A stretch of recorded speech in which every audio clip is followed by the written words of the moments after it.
Suara saya terdengar, teman-teman? Terdengar. Iya. Sebelumnya saya mohon maaf, kelas baru dimulai jam 8 ya, tapi saya usahakan selesainya tetap pada waktu yang ditentukan, karena saya baru sampai perjalanan dari Bandung. Seperti biasa ya teman-teman, sebelum kita mulai, saya akan absensi terlebih dahulu, jadi nanti boleh raise hand atau boleh menjawab ya. Untuk tugas untuk hari ini, seperti biasa, nanti akan ada kuis dan tugas individu. Cuman untuk tugas hari ini, untuk kuis hari ini, saya akan memberi kesempatan teman-teman untuk memaparkan jawaban teman-teman di beberapa slide yang nanti akan saya tampilkan. Nanti untuk tugas individunya seperti biasa dikerjakan dan dikirimkan di akhir perkuliahan melalui email saya. Untuk email masih ada ya teman-teman ya? Masih, Bu. Ya, nanti bisa dikirimkan ke email saya. Saya absen dulu ya.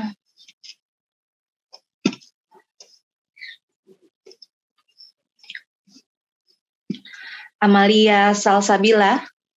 Bu. Tesalonika. Hadir, Bu.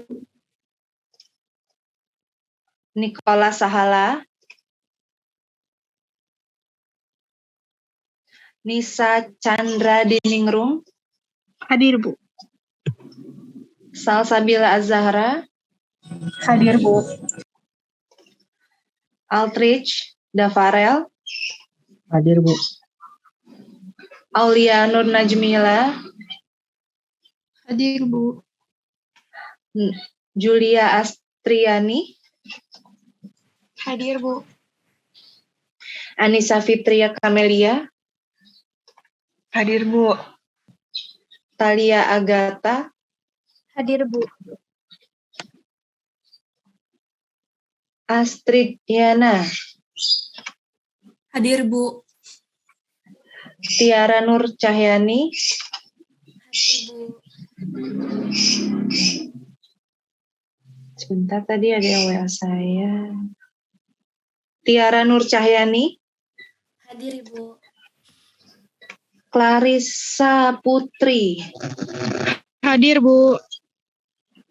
Vito. Vito. Vito.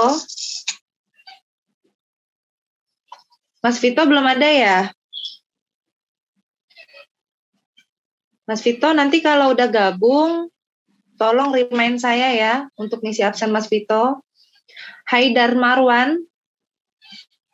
Hadir, Bu. Nashiwa Diva. Nashiwa Diva.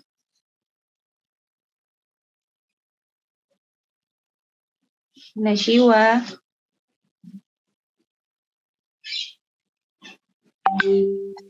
Ya, Mbak Nashiwa, oh hadir ya. Oke.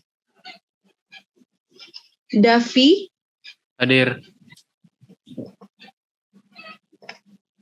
Nashwa. Sabrina. Hadir, Bu. Felicia Pradita. Hadir, Bu. Vito hadir ya. Oke. Nabila Atika. Hadir, Bu. Gina. Hadir, Bu.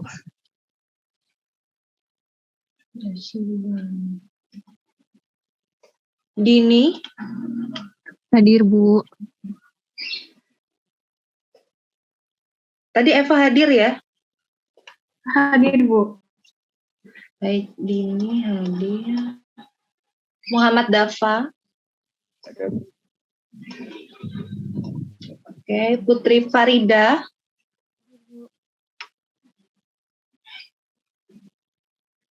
Putri Farida.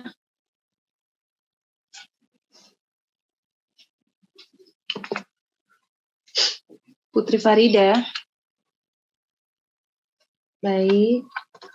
Elsia, Arik Runa, Hadir, Bu. Muhammad Dafa Aditya,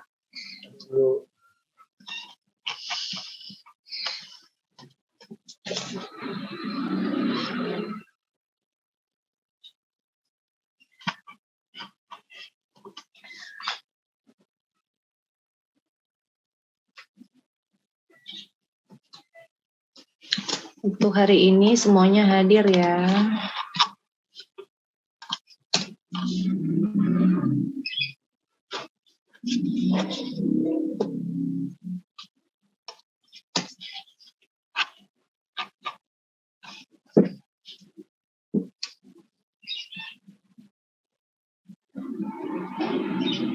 Ya teman-teman, sebelum kita memulai materi, seperti biasa saya membacakan rencana pembelajaran semester. Untuk di pertemuan ketiga hari ini, diharapkan mahasiswa mampu menilai kinerja keuangan perusahaan menggunakan teknik dan alat analisis rasio. Yang pertama yang akan kita bahas mengenai pihak-pihak yang berkepentingan terhadap laporan keuangan perusahaan. Yang kedua, tujuan analisis laporan keuangan. Yang ketiga, analisis perbandingan. Yang keempat, mengenai analisis tren. Yang kelima, mengenai analisis rasio. Dan yang keenam, mengenai analisis common size.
Share screen saya udah tampil belum? Belum kelihatan, Bu. Kenapa? Masih blank hitam doang. Udah hitam ya.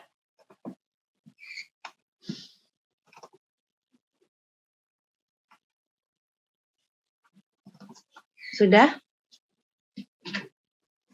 Sudah, Bu. Sudah, Bu. Ya baik teman-teman, hari ini kita masuk ke perkuliahan ketiga. Yang pertama kita langsung aja ya masuk mengenai laporan keuangan perusahaan. Jadi di sini ada pihak-pihak yang berkepentingan mengenai laporan keuangan perusahaan. Yang pertama seperti pemilik perusahaan, yang kedua manajer, yang ketiga para investor, dan keempat para kreditur. Nah, untuk slide ini saya mau mengambil nilai kuis dari teman-teman ya. Sebelumnya kan sudah dibahas juga di pertemuan minggu lalu. Mungkin ada yang mau menjelaskan nggak fungsinya laporan keuangan bagi pemilik perusahaan? Boleh tunjuk tangan.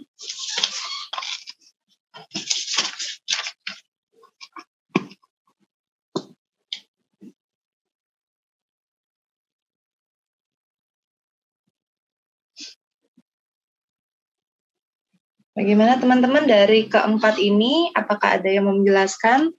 Boleh salah satunya dulu, baik dengan Mbak Putri Farida. Ibu, maaf suara saya terdengar nggak, Bu? Terdengar, Mbak. Putri Ini Farida. ngejelasinnya laporan keuangannya apa gimana, Bu? Ini aja, ini kan ada 4 poin. Mbak menjelaskan salah satunya aja dari keempat ini. Jadi fungsi laporan keuangan misalkan untuk investor itu apa? Karena kan investor salah satu pihak yang berkepentingan untuk laporan keuangan perusahaan. Nah, jadi dari keempat ini Mbak mau menjelaskan yang mana? Satu juga nggak apa-apa. Pemilik perusahaan aja ya, Bu. Baik, silakan Mbak Putri. penggunaan laporan keuangan buat pemilik perusahaan itu biasanya untuk pengambilan keputusan untuk melakukan apa yang harus diubah dari kinerja perusahaan tersebut. Jadi kayak laporan keuangan itu akan diberikan ke pemilik perusahaan yang nantinya pemilik perusahaan akan melihat apa yang turun atau apa yang berubah dari laporan keuangan sebelumnya. Itu sih, Bu. Ya, baik. Terima kasih, Mbak Putri. Mungkin dari teman-teman yang lain ada yang mau menjelaskan salah satu dari keempat poin ini? Saya mau coba, Bu. Saya boleh, Bu. Baik, Mbak Astrid Diana ya. Silakan Mbak Astrid Diana. Saya mau jelasin yang manajer, Bu. Baik, silakan Mbak. Jadi, laporan keuangan ini memudahkan untuk manajer melakukan pengendalian, pemantauan, atau pengelolaan keuangan perusahaan sehingga aset perusahaan itu dapat digunakan sebaik mungkin dan dialokasikan secara tepat, Bu. Seperti itu, Bu. Iya, baik. Terima kasih Mbak Astrid. Selanjutnya silakan Mbak Tiara Nur. Saya mau yang investor, Bu.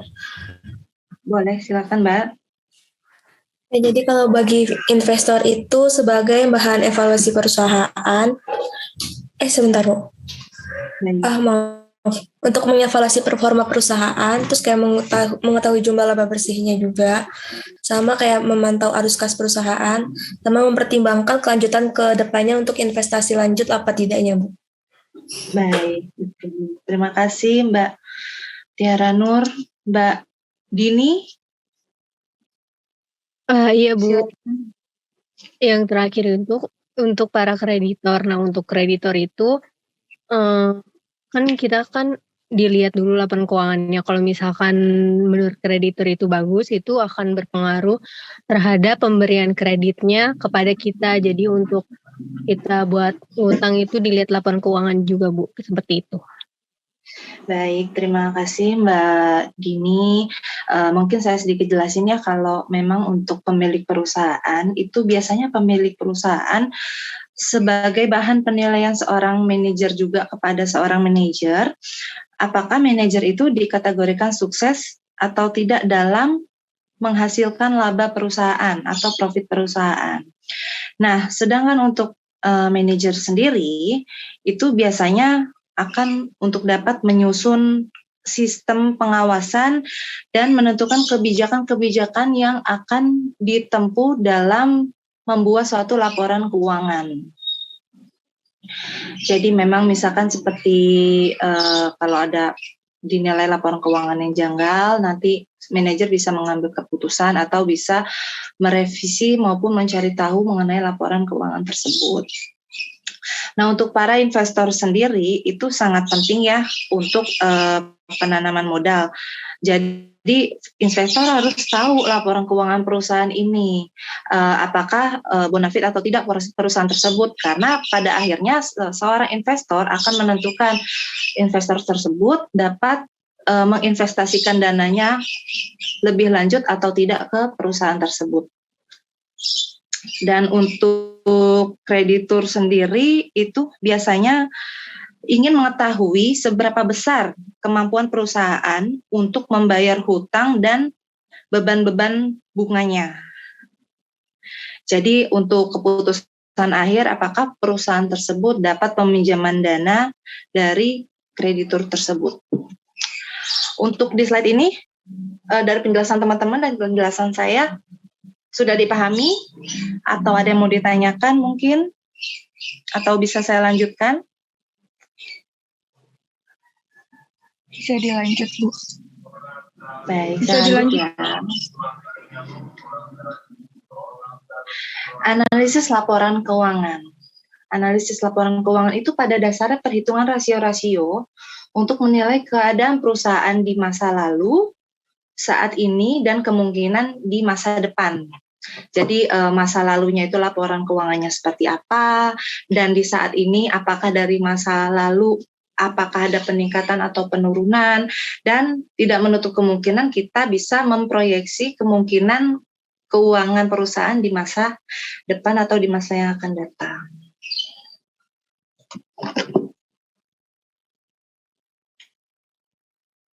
Ada yang mau ditanyakan teman-teman? Atau bisa saya lanjutkan? Bisa dilanjut, Bu. Baik.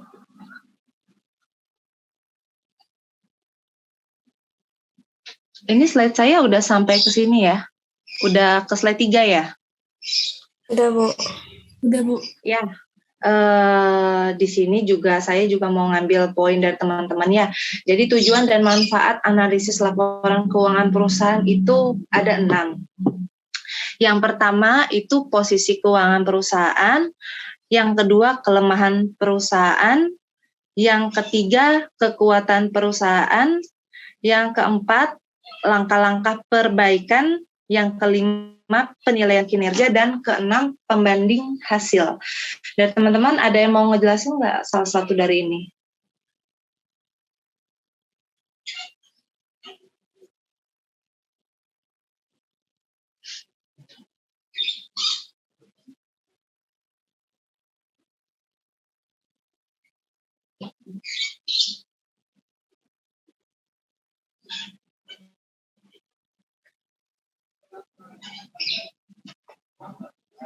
Bagaimana teman-teman? Ada yang mau menjelaskan?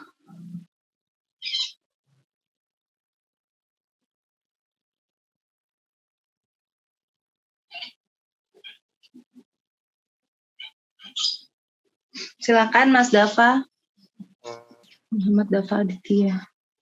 Jadi menurut saya yang dimaksud dengan posisi keuangan perusahaan itu di mana untuk mengetahui posisi keuangan perusahaan dalam satu periode tertentu, baik itu harta, kewajiban, modal, maupun hasil usaha yang telah dicapai untuk beberapa periode yang sudah dijalankan oleh perusahaan tersebut. Baik, terima kasih Mas Dava. Ada yang mau menjawab lagi?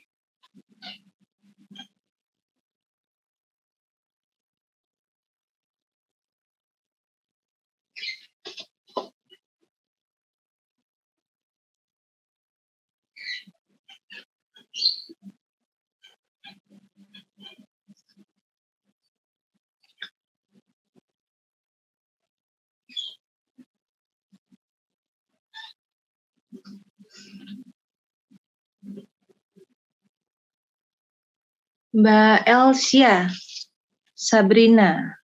Saya nomor 4 ya, Bu. Baik, silakan Mbak Elsia. Ya, jadi kan di situ langkah-langkah perbaikan. Jadi itu maksudnya untuk mengetahui langkah-langkah perbaikan apa saja yang perlu dilakukan ke depan yang berkaitan dengan posisi keuangan perusahaan saat ini. Baik, terima kasih Mbak Elsia. Ada yang mau bertanya lagi? Ada yang mau menjelaskan lagi? Mbak Eva Faiza. Silakan Mbak Eva. Iya Bu, saya mau coba menjelaskan yang kelima untuk penilaian kinerja. Jadi tujuan dan manfaat analisis laporan itu untuk penilaian kinerja. Kenapa? Karena pada saat menganalisis laporan kan itu pasti mendetail ya Bu, setiap bisa dibilang setiap bagiannya itu kita cek gitu. Jadi tujuannya itu untuk menilai setelah dianalisis itu kan pasti kelihatan kayak laba dan ruginya suatu perusahaan. Jadi kelihatan kinerja si manajer atau si staf karyawan ini dalam mengelola keuangan itu baik atau enggak, seperti itu Bu. Baik, terima kasih Mbak Eva. Satu lagi, ada yang ingin menjelaskan?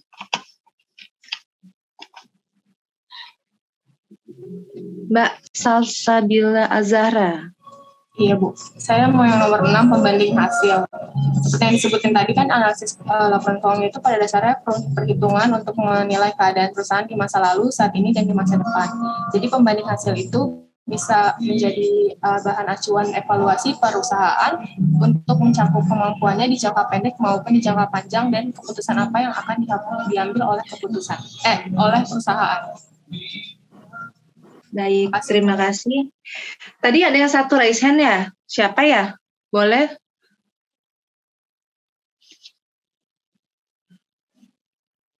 Tadi ada yang raise hand, mau menjelaskan, Mbak?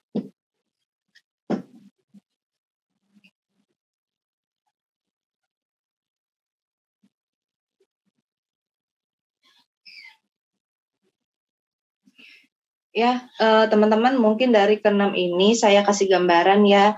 Jadi apa sih misalkan langkah-langkah perbaikan sebuah perusahaan?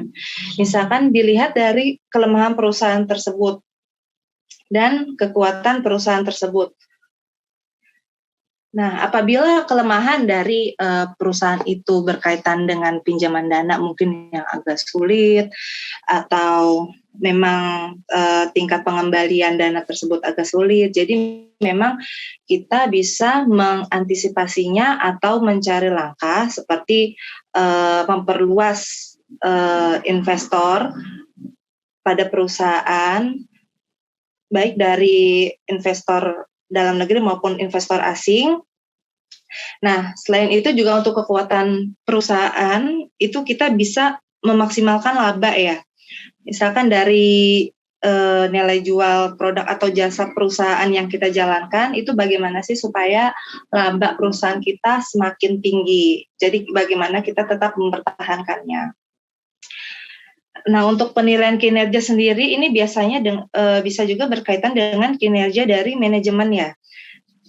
Kenapa sih bisa berkaitan dengan kinerja manajemen? Karena biasanya akan ada evaluasi manajemen, perlu adanya penyegaran atau tidak. Nah, biasanya kan memang dari suatu manajemen ini dalam satu periode bisa dikatakan berhasil atau tidak, tergantung dari tingkat kesuksesan si manajemen itu memperoleh laba.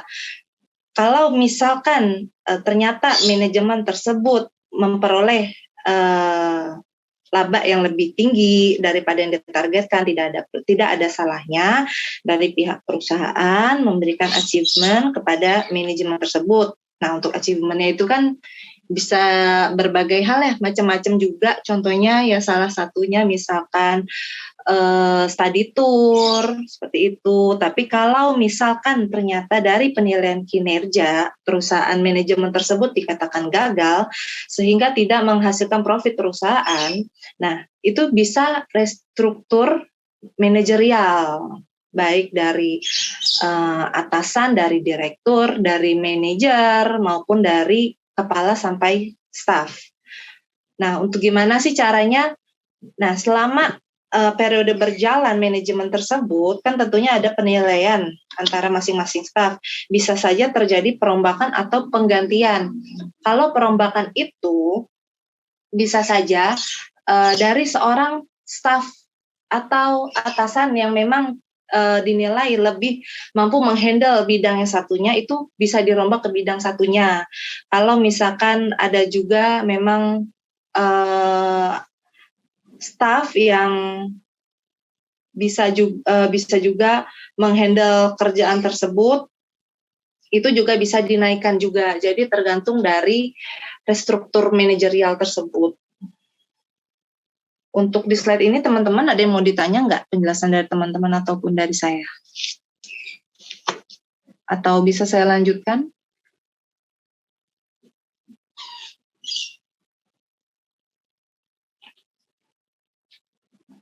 Bisa saya lanjutkan teman-teman? Bisa, Bu. Bisa, Bu.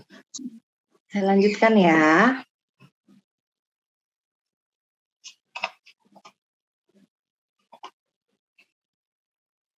Kita masuk ke analisis perbandingan.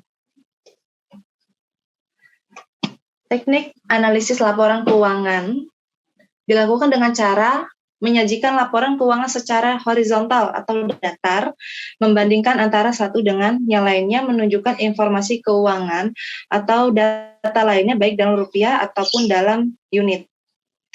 Teknik perbandingan tersebut dapat menunjukkan kenaikan dan penurunan dalam rupiah atau unit, juga dalam bentuk persentase atau perbandingan dalam bentuk angka perbandingan atau rasio. Biasanya nanti kita perhitungannya ini dalam bentuk persentase ya. yang nanti juga akan kita ada penjelasan mengenai analisis rasio yang perhitungannya dalam bentuk persentase. Ada yang ingin ditanyakan atau bisa saya lanjutkan?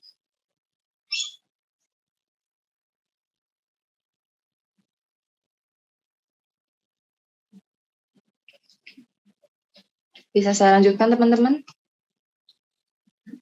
Bisa, Bu.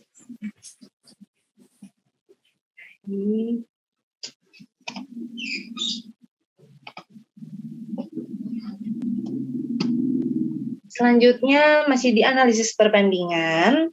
Teknik pembanding tersebut dapat dilakukan dengan membandingkan angka-angka laporan keuangan tahun lalu, angka laporan keuangan tahun lalu atau laporan keuangan sejenis, rasio rata-rata industri, dan rasio normatif sebagai standar perbandingan.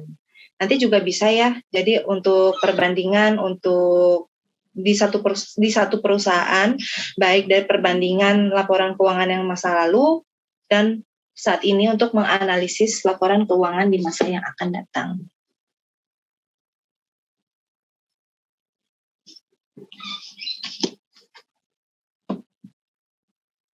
Ada yang ingin ditanyakan atau bisa saya lanjutkan?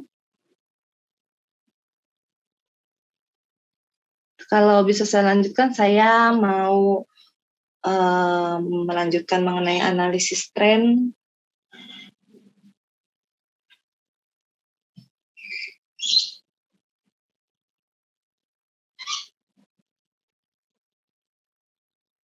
Bagaimana teman-teman, bisa saya lanjutkan? Bisa, Bu. Bisa, Bu.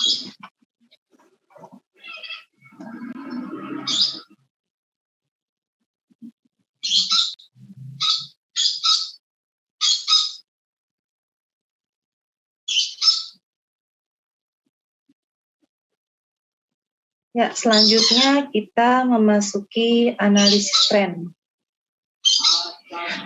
Analisis tren adalah metode analisis statistik yang ditujukan untuk melakukan suatu estimasi atau peramalan pada masa yang akan datang. Analisis tren ini bertujuan untuk mengetahui kecenderungan keuangan perusahaan di masa yang akan datang, baik kecenderungan naik maupun kecenderungan turun. Nah, karena biasanya gini teman-teman ya, kenapa sih kita sebagai perusahaan itu kita harus menganalisis tren? Karena sebenarnya ada beberapa ya yang berpengaruh terhadap keuangan, itu seperti perubahan teknologi. Nah, kita ambil studi kasus aja misalkan di rumah sakit. Biasanya jika pasien mendapatkan fasilitas atau akses yang makin mudah dalam cara, misalkan dari cara pendaftaran aja ya, itu pasien tidak menutup kemungkinan akan berkunjung ke rumah sakit tersebut. Karena kenapa sih teknologi itu berpengaruh juga terhadap tren? Karena sekarang sudah banyak perubahan ya. Mungkin yang tadinya kita pendaftaran secara manual di rumah sakit. Nah, sekarang kita sudah bisa melakukan pendaftaran by sistem yang disediakan oleh rumah sakit. Selain itu juga biasanya mengenai jadwal-jadwal dokter, itu biasanya kan kalau dulu kita langsung datang ke rumah sakit untuk bertanya, dengan adanya atau seiring berjalannya waktu dengan perkembangan teknologi, itu pihak rumah sakit mempermudah dan memfasilitasi bagi para pasiennya untuk mendapatkan informasi mengenai rumah sakit tersebut. Misalkan kalau website mungkin sudah ada dari dulu ya. Nah, sekarang yang lebih dikembangkan lagi itu biasanya ada nomor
Ya, teman-teman, saya ulangin lagi ya. Jadi untuk contoh kasusnya, kita contoh kasus di suatu rumah sakit. Nah, kenapa sih kita perlu menganalisis tren ini? Karena memang tren-tren atau jika terjadi perubahan, itu ke depannya bisa mempengaruhi keuangan perusahaan. Jadi keuangan perusahaan tersebut nantinya akan semakin meningkat ataukah semakin menurun. Kalau misalkan kita mengambil satu kasus dari rumah sakit contohnya, untuk perkembangan teknologi saat ini, rumah sakit semakin tahun semakin mempermudah pasiennya untuk mendapatkan mengenai informasi rumah sakit yang diberikan kepada pasien. Dan tentunya semakin banyak, semakin mudah informasi yang didapatkan pasien, itu tidak menutup kemungkinan bahwa pasien tersebut akan datang ke rumah sakit tersebut. Seperti apa sih contohnya? Nah, misalkan kalau dulu kan kita mau menanyakan perihal jadwal dokter, itu kan kalau untuk web sendiri sih pemahaman saya dari dulu udah ada. Nah, tapi untuk tahun ini lebih dikembangkan lagi, lebih di-develop lagi. Rumah sakit itu memfasilitasi pasien itu dengan WhatsApp customer service. Nah, fungsinya juga untuk merimain pasien-pasien yang perjanjian dengan dokter, terus membuat perjanjian dengan dokter. Jadi nanti secara tidak langsung si pasien tersebut menghubungi pihak rumah sakit untuk membuat perjanjian, nanti dari customer service membantu membuatkan perjanjian dengan dokter tersebut dan merimain pasien tersebut biasanya H-1 sebelum appointment tersebut. Nah, selain itu juga pendaftaran untuk saat ini juga sudah dikembangkan. Yang dulu biasanya itu daftar kita harus datang, nah sekarang sudah dikembangkan pasien itu bisa mendaftarkan ke poli itu menggunakan sistem yang disediakan dari rumah sakit. Makanya kita sebagai pihak dari perusahaan itu harus mampu mempelajari tren-tren atau perkembangan usaha yang terutama usaha sejenis dengan perusahaan kita, baik dari perusahaan jasa maupun perusahaan produk. Untuk slide ini teman-teman udah paham belum?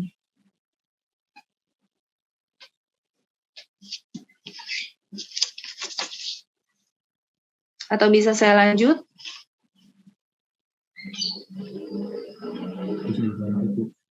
Bisa lanjut, Bu. Bisa lanjut ya.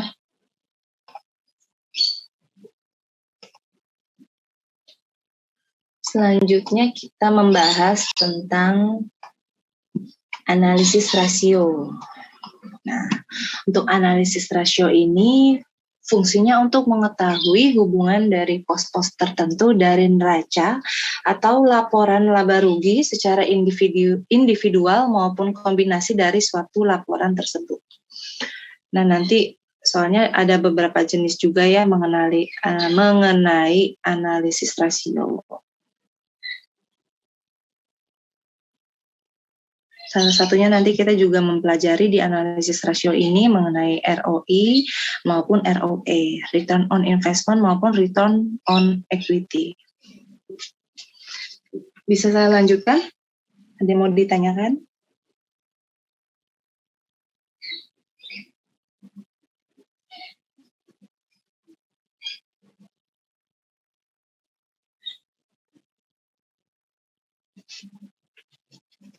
Saya lanjutkan teman-teman? Bisa, Bu. Lanjut, Bu.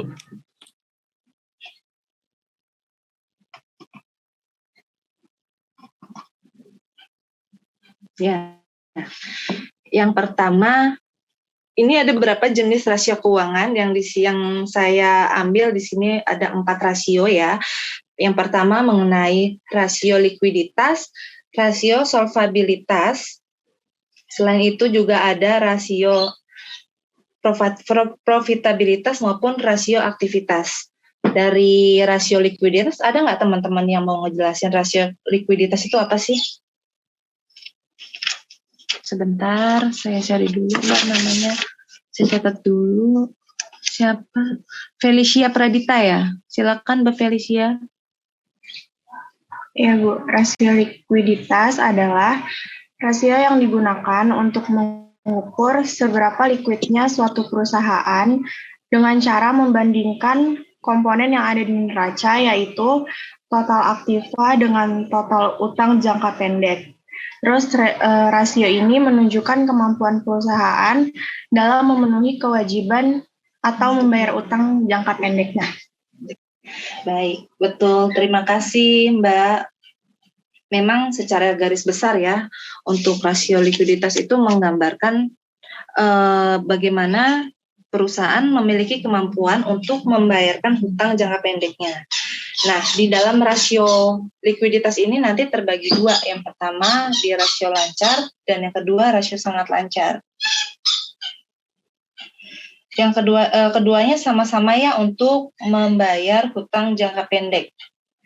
Nah, rumusnya itu untuk rasio lancar itu aset lancar dibagi kewajiban lancar dikali 100%. Jadi nanti untuk perhitungan kita menggunakan persentase 100%. Cuman ada sedikit perbedaan ya, kalau untuk rasio sangat lancar itu dari aktiva lancar masih dikurangi persediaan. Untuk pembagiannya tetap dengan kewajiban lancar dikali 100%.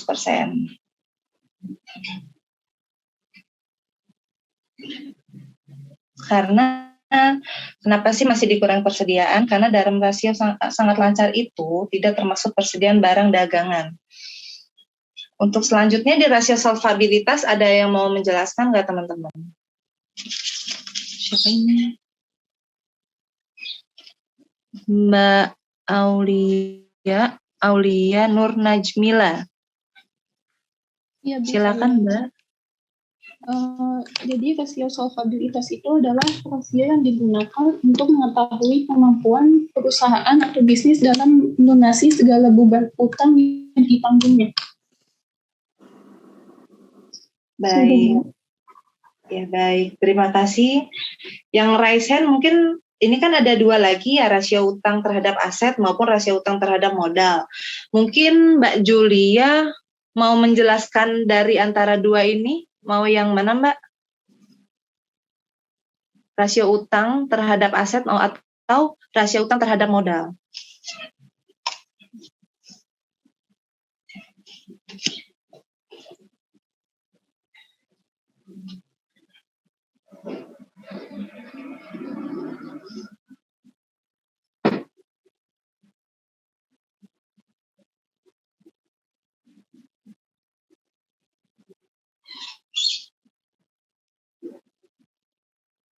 Ya, nggak apa-apa Mbak Julia, coba dijelaskan mengenai rasio solvabilitas Mbak. Tadi jelasin yang mana Bu? Maaf, yang salah satu dari keduanya atau gimana? Iya, salah satu dari keduanya boleh atau pengertian dari rasio solvabilitas sendiri boleh.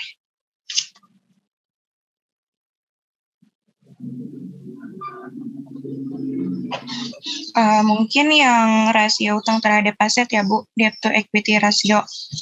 Jadi kalau misalkan debt to equity ratio itu mengukur bagaimana perusahaan dapat membayar utang menggunakan asetnya Bu. Oh iya benar. Jadi memang seberapa besar utang perusahaan berpengaruh terhadap pembiayaan aset ya. Jadi memang di sini nanti rumusnya untuk debt to equity ratio ini total hutang dibagi total aset dikali persentase 100%. Nah, sedangkan rasio utang terhadap modal itu sendiri untuk mengukur besarnya proporsi utang terhadap modal. Jadi kalau yang atas dibaginya terhadap total aset, sedangkan yang di bawah ini total hutang dibaginya oleh total modal dikali persentase 100%.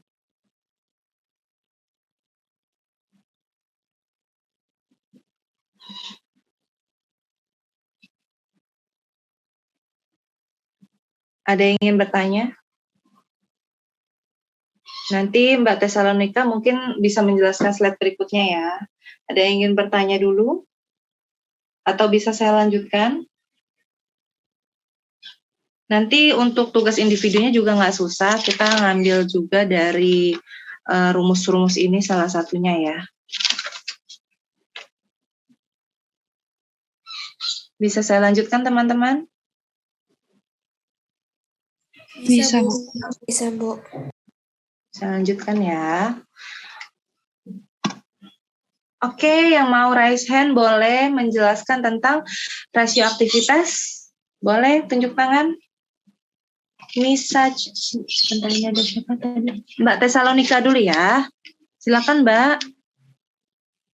Oke, makasih Bu. Kalau dari saya mau jelasin rasio profitabilitas. Jadi rasio profitabilitas rasio yang digunakan untuk menilai kemampuan bisnis atau perusahaan untuk memperoleh laba dari aktivitas penjualan dan proses operasionalnya dari waktu ke waktu. Nah, rasio probabilitas ini itu kemampuan perusahaan itu dapat mengetahui kemampuan perusahaan dapat mendapatkan laba atau profit dari pendapatan terkait penjualan aset dan ekuitas atas dasar pengukuran tertentu. Iya, betul. Oke, saya jelasin dulu ya tadi rasio profitabilitas itu menggambarkan perusahaan dalam menghasilkan laba.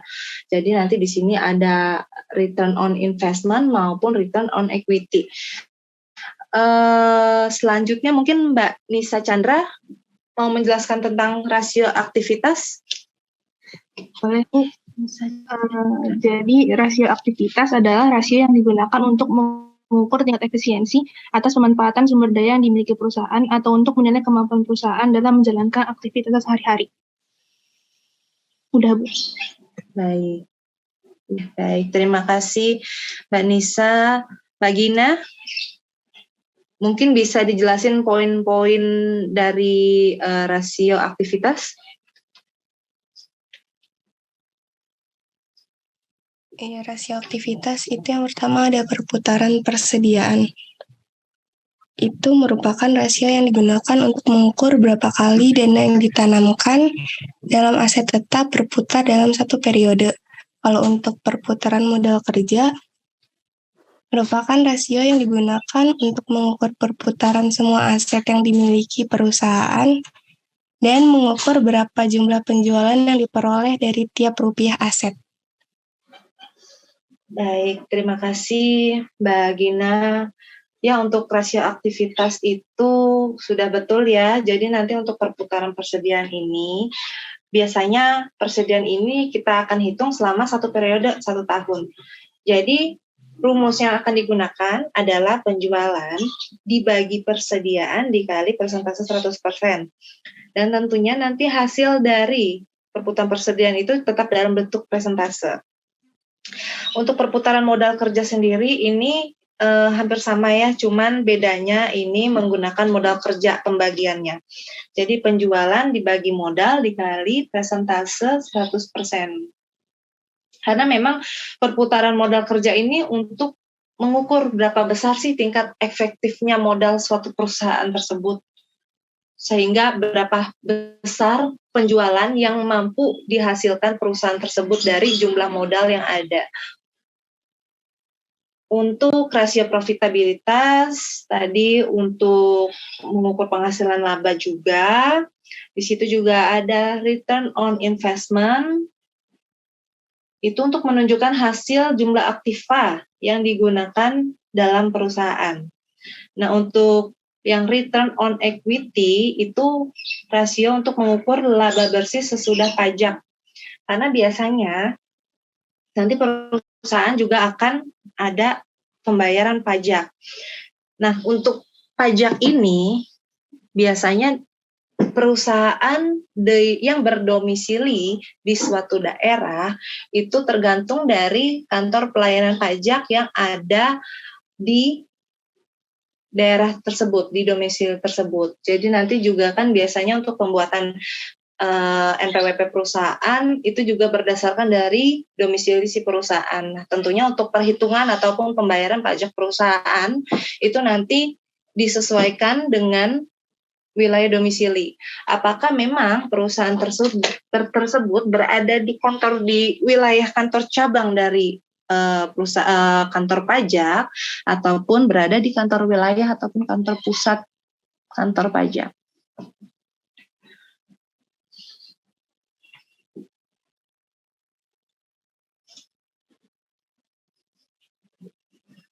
Untuk sejauh ini ada yang ditanyakan?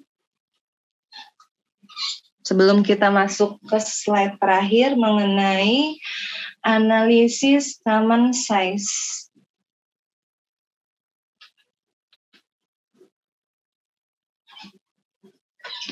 Mbak Julia, silakan Mbak.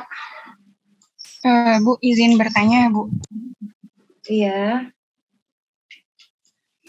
Kan tadi ada 4 rasio yang udah dibahas. Nah, dari masing-masing rasio ini ada nggak sih Bu, kalau misalkan kayak, kan ini dalam persentase perhitungannya. Nah, kayak minimal persentasenya gitu Bu, dikatakan bagusnya dari tiap masing-masing rasio Bu. Baik, terima kasih Mbak. Nah, kebetulan juga nanti kita akan ada contoh soal ya. Nah, biasanya sih ada ya, biasa yang dikatakan itu dalam bentuk persentase. Biasanya kalau dari perbandingan itu kan kita biasanya menerapkan 50% ya. Dan kalau kita ambil itu lebih dari 50% itu sudah dikatakan baik. Tapi kalau misalkan nanti ada case ini 2 perusahaan, nah misalkan persentase tersebut di bawah 50%, tapi tentunya akan ada salah satu perusahaan yang menghasilkan laba tertinggi. Nah, jadi dari perusahaan yang menghasilkan laba tertinggi tersebut yang kita kategorikan itu sebagai peningkatan laba yang lebih baik. Nanti ada di contoh soal ya. Mbak Julia, terima kasih atas pertanyaannya. Ada lagi teman-teman yang mau ditanyakan untuk Mbak Julia, sudah dipahami belum? Sudah Bu, terima kasih Bu atas jawabannya. Baik Mbak Julia. Ada lagi yang mau ditanyakan teman-teman?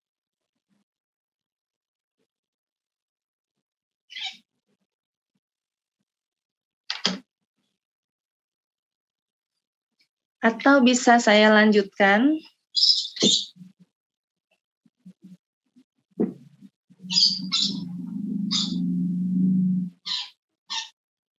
Kenapa sih kalau misalkan hanya ada satu perusahaan itu kita kategorikan di atas 50%? Karena kan dari bentuk persentase itu minimal itu dari 100 itu kan 50%.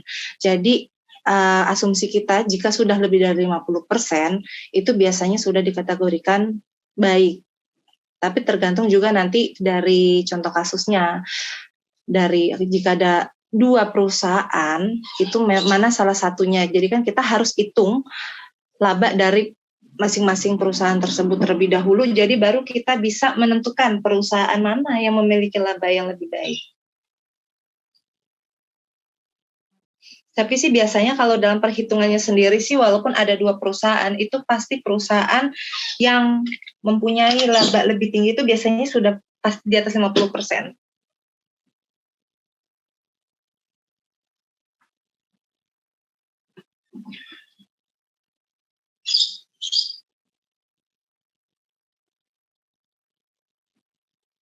Karena nantinya juga bisa jadi pertimbangan para investor ya. Jadi kan kalau semakin tinggi laba yang dicapai di perusahaan tersebut atau persentase yang semakin tinggi diberikan perusahaan tersebut, secara otomatis si investor itu tetap akan menanamkan modalnya untuk berinvestasi di perusahaan tersebut. Tapi apabila si investor tersebut menilai persentase dari laporan keuangan itu kurang baik atau misalkan di bawah yang diharapkan, itu biasanya ada pertimbangan lain dari investor dan tidak menutup kemungkinan investor tersebut bisa membatalkan untuk menginvestasikan modalnya ke perusahaan tersebut. Bisa saya lanjutkan atau ada yang mau ditanyakan lagi Mbak, Mas? Bisa dilanjut Bu. Baik, saya lanjutkan ya. Kita masuk slide terakhir mengenai analisis common size. Jadi analisis common size ini laporan keuangan satu periode tertentu dengan cara membanding-bandingkan pos satu dengan pos lainnya. Jadi perbandingan tersebut dilakukan dengan menggunakan presentase di mana salah satu pos ditetapkan patokannya 100%. Nah, jadi ini juga agak berhubungan ya dengan slide tadi. Jadi ini perhitungan dari dua perusahaan. Jadi memang patokannya dari kedua perusahaan itu kita tetap menggunakan perhitungan presentase 100% dari masing-masing posnya atau perhitungannya. Ya, ini adalah slide terakhir teman-teman. Ada yang ingin ditanyakan atau ada yang belum dipahami sebelum kita masuk ke tugas individu ya? Untuk hari ini tugas kelompok kita tiadakan ya, jadi saya membuatnya tugas kelompok itu per 2 minggu sekali aja. Tapi untuk tugas individu saya jalankannya setiap minggu.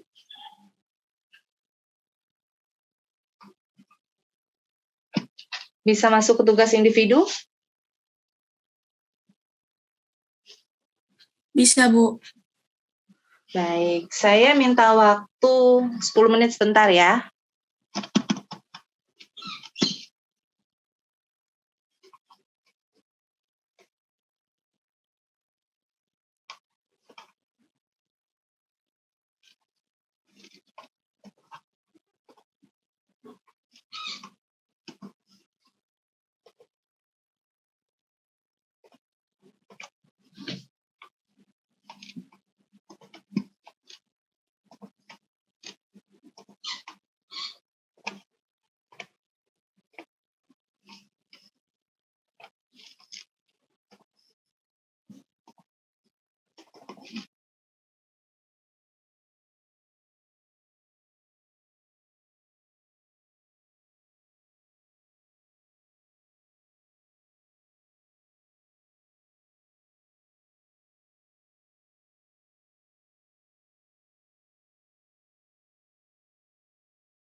Teman-teman, untuk tugasnya saya kirim di WhatsApp ya. Oke, Bu. Nanti saya kasih waktu setengah jam sampai jam 9.45. Minta tolong langsung dikirim ke email saya ya. Ada yang mau ditanyakan lagi, teman-teman? Nanti 9.45 saya login lagi ya. Atau bisa saya langsung kirim tugasnya? Dikerjakannya di kertas ya, Bu? Dikerjakannya di ini aja, Mbak. Di Word aja, atau di Excel juga boleh. Tapi ini sih hitung-hitungannya cuma 2. Jadi yang 2 hitung-hitungan, yang 2 pemahaman aja kok. Boleh di mana aja, yang penting bisa dikirim ke email saya. Baik, Bu. Terima kasih. Kalau yang lagi nggak mungkin dengan laptop, itu boleh juga pakai kertas, di foto nanti boleh. Jadi yang teman-teman mempermudah aja.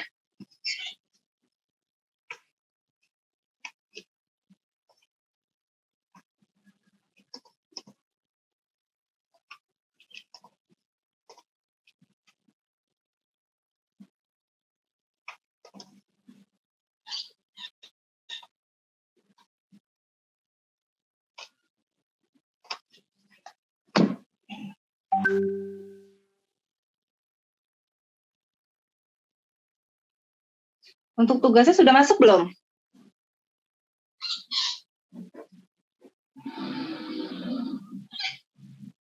Sudah, Bu. Sudah. Ya udah teman-teman, bisa dikerjakan dulu. Mungkin yang kalau mau live untuk Zoom juga nggak apa-apa. Nanti saya lanjut lagi di 9.45 ya. Assalamualaikum warahmatullahi wabarakatuh. Waalaikumsalam warahmatullahi wabarakatuh.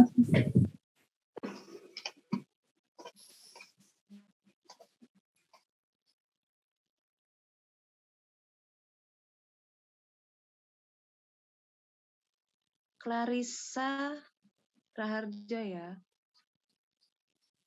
Iya, Bu. Iya, silakan, Mbak.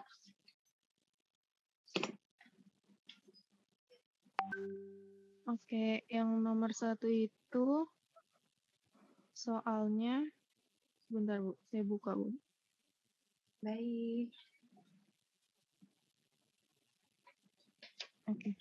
Terdapat 2 perusahaan yang memiliki net income dan investasi yang berbeda, yaitu di perusahaan X itu memiliki net income 8 miliar, investasi 16 miliar. Sedangkan di perusahaan Y, net income-nya sebesar 6 miliar, investasinya 14 miliar.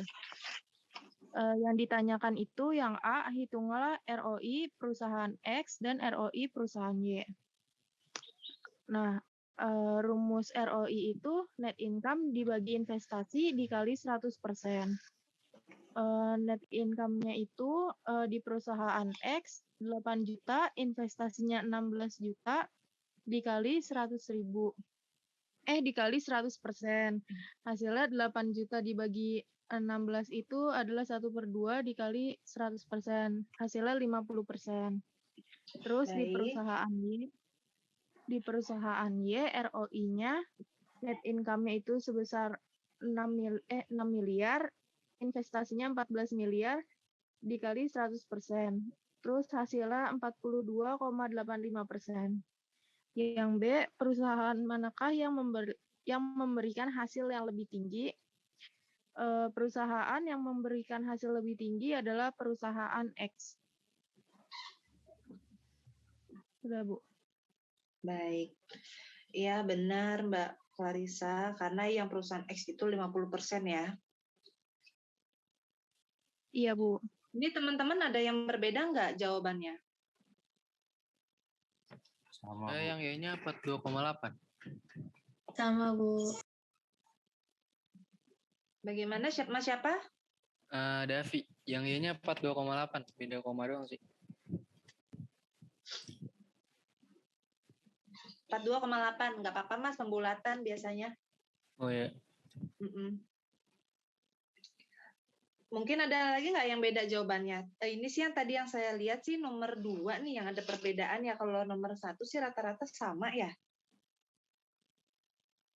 Ibu saya ada lagi nggak? Mbak siapa punten? Eva. Mbak Eva, sebentar Ya, aku lihat dulu ya. Sebentar Mbak.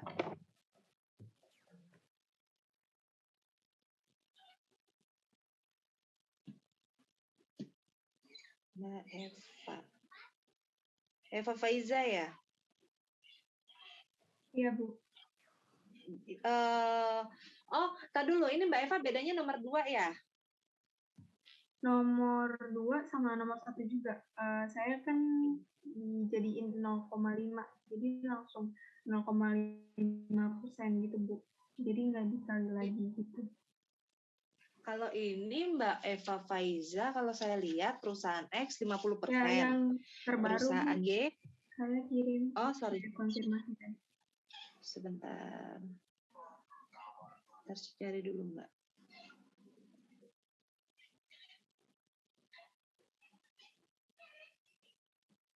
Oh, baik Mbak Eva. Jadi Mbak, kalau misalkan dia nanti dimintanya dalam bentuk persentase, tetap dikaliin 100 ya. Ini sih sebenarnya betul jawabannya, karena 8M dibagi 16 dibagi 16M itu kan memang 0,5. Tapi dikaliin 100 lagi Mbak. Ini benar jawaban Mbak Eva yang pertama. Tapi ini Bu, soalnya bingung. Waktu itu pernah diajarin nggak usah dikali 100 lagi gitu Bu, soalnya kan udah dikali 100% kayak gitu. Oh baik, soalnya ini kan kita membandingkan dua perusahaan. Kalau memang yang nomor 2 nih Mbak Eva, nah itu juga untuk ROE itu ada 2 cara. Kalau yang ROE itu bisa dalam bentuk persentase, nah nanti kan persentasenya 200 juta. Nah kalau untuk Mbak Eva, ini kalau misalkan nanti ROE-nya itu nggak usah dikali 100 lagi Mbak, jadi laba bersih dibagi ekuitas aja langsung Mbak, kan angkanya tuh angka 2 ya. Kalau misalkan nanti ada persennya, ini hasilnya 200% Mbak. Sebenarnya bisa juga yang nomor 2 itu pakai angka, cuman kalau Mbak Eva ini 2%, jadi masih apa ya? Jadi masih tengah-tengah gitu Mbak, antara angka maupun persentase. Seperti itu Mbak. Bu, boleh izin ya, masuk? Boleh. Mungkin kalau angka itu presentasenya beda Bu. Jadi kalau misalkan angka kan nomor 2 itu ROE kan. Iya. Nah, jadi kalau angka betul. itu bisa dijelasin kalau perusahaan XYZ ini memperoleh laba 2 kali lipat dari ekuitasnya. Jadi kalau angkanya cuma 2, itu langsung ke itunya. Betul. Karena kan dia lebih dari angka 1 kan. Kalau misalkan lebih mendekati angka 0 itu biasanya emang kurang bagus. Dengan Mas siapa tadi? Vito. Mas siapa? Vito. Oh, Mas Vito.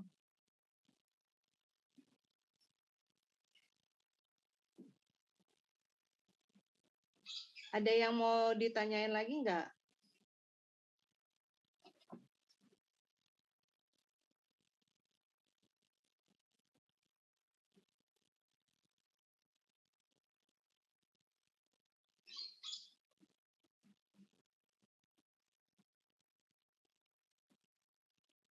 Mungkin yang nomor 1 ada yang mau menjawab lagi nggak?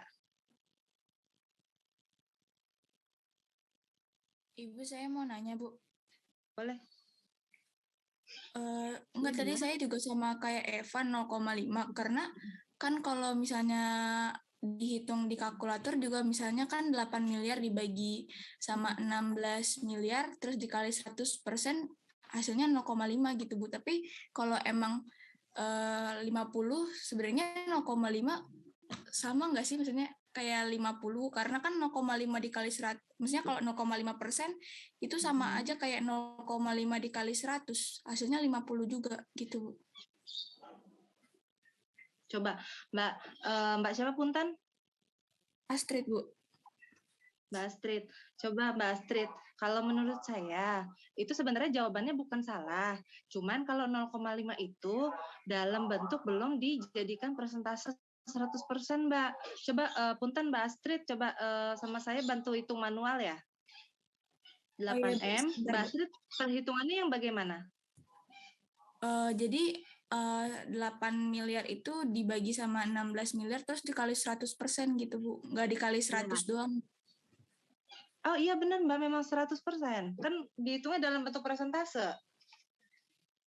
Iya, Bu, tapi saya hasilnya beda. Hasilnya 0,5. Sebentar ya.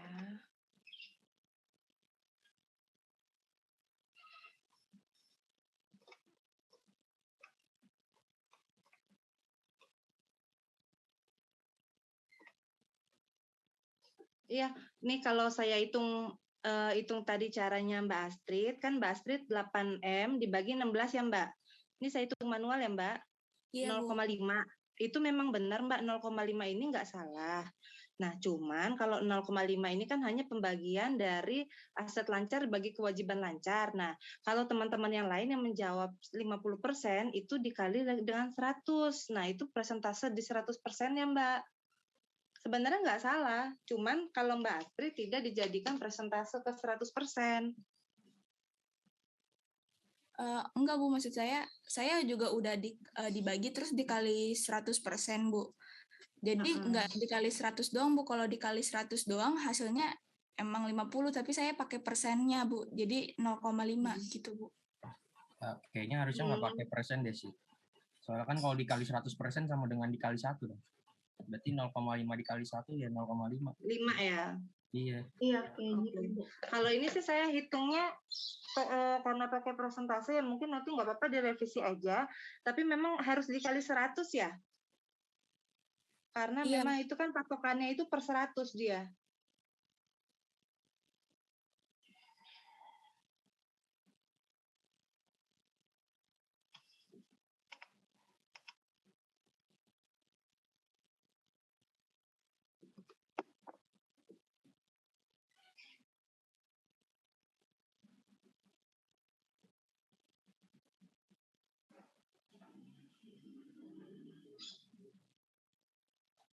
Oh, berarti Mbak Astrid dia pakai kalkulatornya hitungnya 100% ya?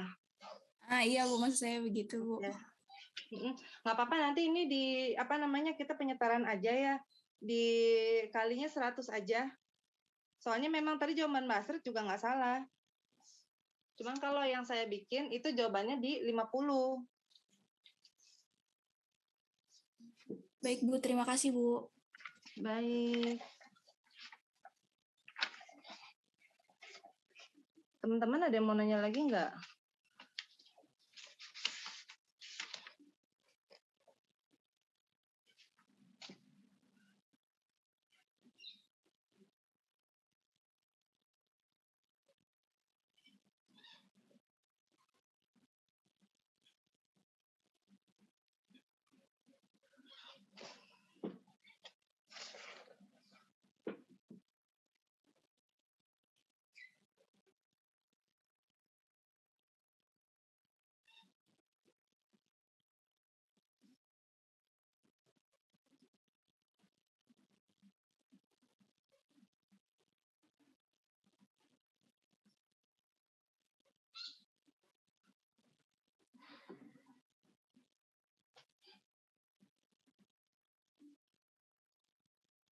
Tapi hasil akhirnya tetap dikasih persen ya teman-teman. Mungkin nanti aset lancar dibagi kewajiban lancar dikali 100 ya.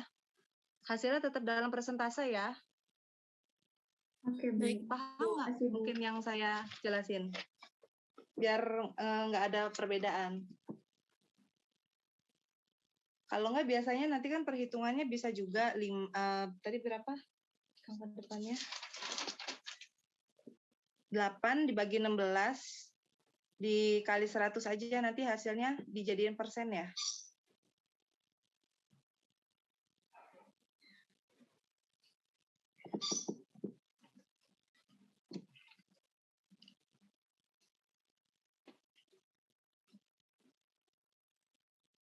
Untuk nomor 1 ada yang mau ditanyakan lagi nggak?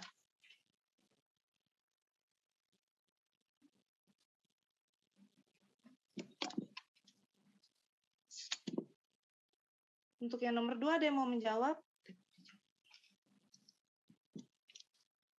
Mas siapa punten? Nicholas Sahala. Sebentar, saya catat dulu ya.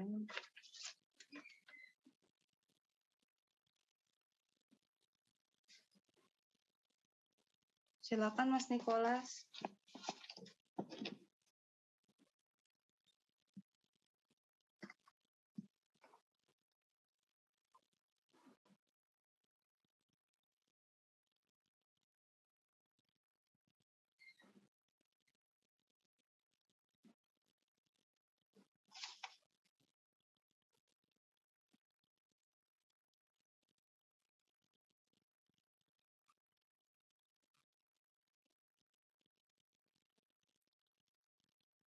Iya, betul.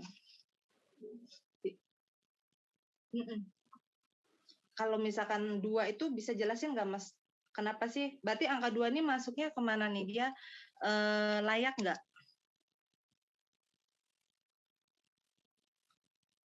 Maksudnya layaknya tuh dalam penggunaan asetnya itu perusahaan itu efektif dan efisien atau enggak? Kan kalau misalkan angka 2 itu kan jauh ya dari angka 0, kecuali memang mendekati angka 0. Kalau angka 0 kan sudah dipastikan tidak layak ya dalam penggunaan aset maupun modal.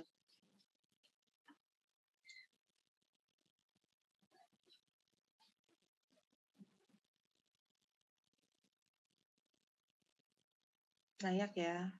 Oh iya, terus teman-teman itu kalau misalkan untuk nomor 2 itu dikatakan 100% untuk hasilnya itu memang dikatakan layak, bahkan lebih dari 100% itu dikatakan layak. Jadi seminimal mungkin dia mendekati 100%, berarti perusahaan itu penggunaan modal dan asetnya itu efektif efisien. Bahkan ada perhitungan nanti yang lebih dari 100% juga. Jadi nanti menjadi salah satu pertimbangan investor untuk menanamkan modalnya, karena semakin tinggi perusahaan itu potensi perusahaan untuk menghasilkan laba. Ada yang belum dipahami nggak kalau nomor 2 ini?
Bagaimana? Ada yang belum dipahami atau bisa dilanjutkan ke nomor 3? Ada yang mau menjawab?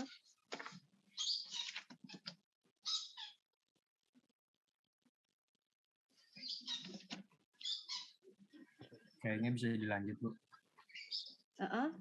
Untuk nomor 3 ada yang mau menjawab?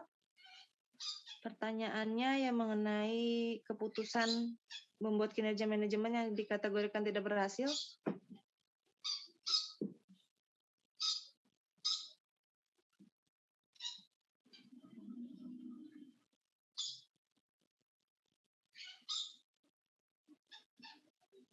Ada yang mau menjawab?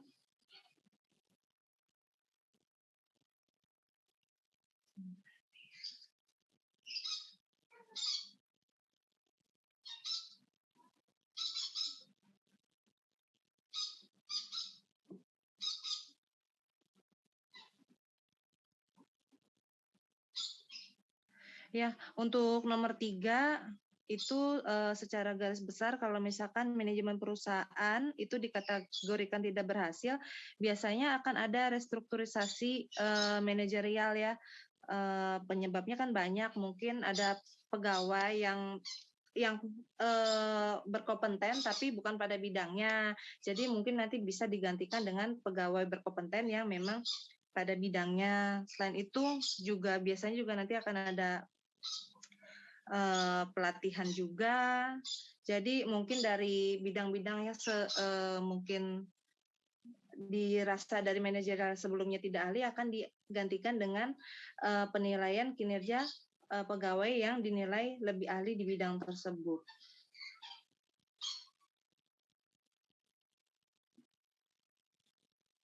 Untuk nomor 4 ada yang mau ditanya enggak? Ada yang mau menjawab nomor 4?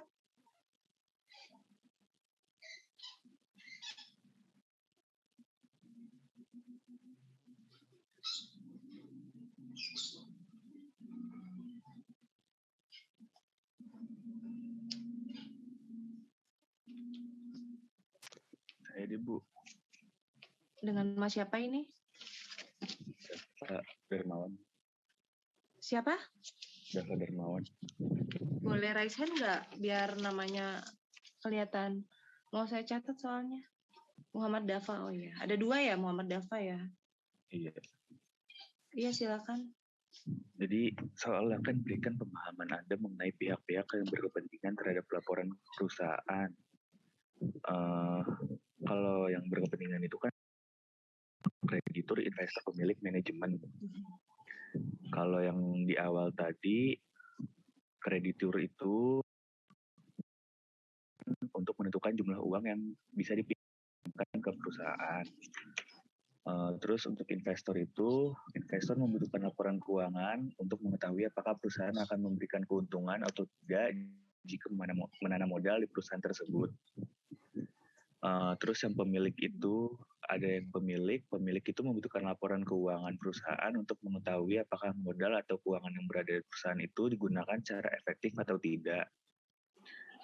Yang terakhir itu ada manajemen itu membutuhkan laporan keuangan perusahaan untuk mengetahui informasi yang menyangkut kondisi keuangan, kinerja karyawan, dan perubahan posisi keuangan perusahaan yang bisa dimanfaatkan untuk ngambil keputusan di masa depan. Baik. Udah, Bu. Ya, baik. Sebentar, Mas.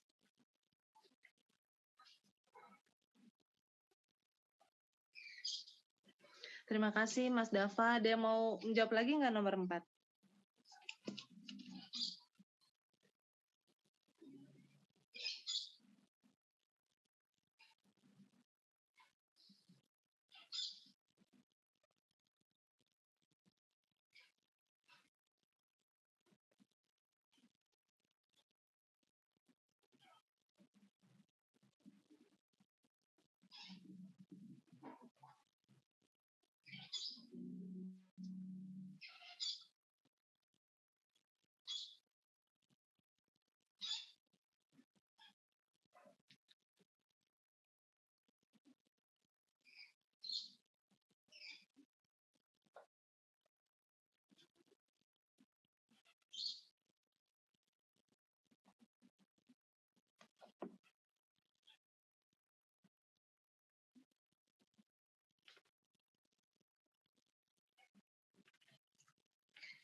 Bagaimana teman-teman, ada mau ditanyain lagi? Atau ada yang belum dipahami? Sudah cukup, Bu. Iya. Teman-teman, nanti ini ya, mungkin yang tadi nomor 1 itu disetarakan aja. Cuman nanti yang saya kirimkan ke teman-teman, ini nggak bisa saya ganti. Kenapa? Karena ini saya berdasarkan jurnal. Karena jurnal ini kan dikerjakan oleh orang lain ya. Jadi mungkin nanti disetarakan saja ya.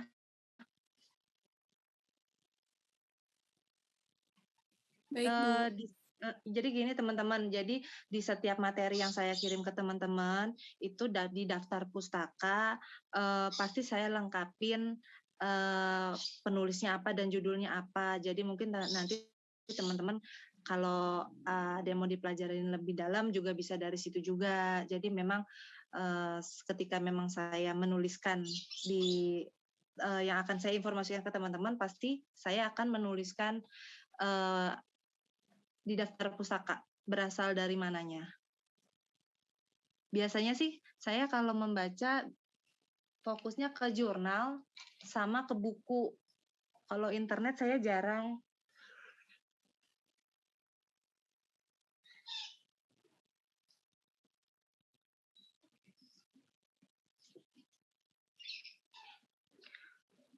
Bagaimana teman-teman, ada yang mau ditanyakan lagi nggak?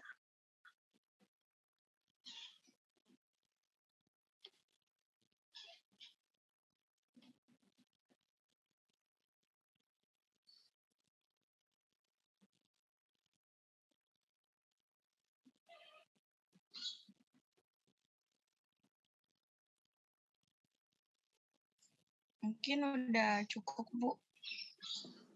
Baik. Yang pertama saya mohon maaf tadi ya, saya masuk kelasnya agak telat juga. Jadi saya juga baru mau ngabarin pagi juga karena saya pikir jam 7 sudah bisa sampai, ternyata belum.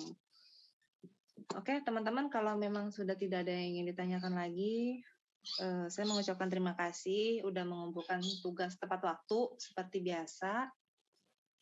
Kalau ada kekurangan dari materi yang saya berikan, saya mohon maaf. Nanti kalau ada yang mau ditanyakan boleh ya WA ke saya. Kalau memang udah nggak ada yang ditanyain lagi, saya akhiri perkuliahan hari ini ya teman-teman ya. Terima kasih atas waktunya. Billahi taufiq wal hidayat. Wassalamualaikum warahmatullahi wabarakatuh.